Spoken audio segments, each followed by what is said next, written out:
ആണല്ലോ രാവിലെ പൊട്ടി പോരുന്ന സമയത്ത് കമ്പ് പൊട്ടി പോരുന്നതിന്റെ ഭാരം കാലം കുറെ കിട്ടിയില്ലേ. ഇനിയും അത് ആക്ച്വലി വലുതാവാനുണ്ട്. അതാണ് ആ മട.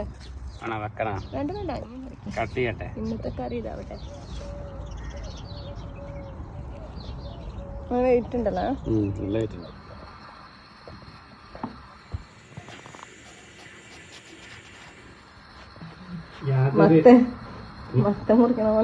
യാതൊരു കെമിക്കലും ഇടാതെ ഇങ്ങനെ, അതായത് കെമിക്കലിട്ട് പൊളിച്ച് വരണമാരില്ലല്ലോ. ഇത് നമ്മൾ ഇങ്ങനെ ശരിക്കും ഈ ഒരു കഷ്ണം മതി കറി വെക്കാൻ. പൊരിക്കാനൊക്കെ ഇത് പൊരിച്ചിട്ട് ഭയങ്കര ഇഷ്ടായത്. ഈ ഇതിനെ ഭയങ്കര രുചിയാന്ന് പറഞ്ഞില്ല.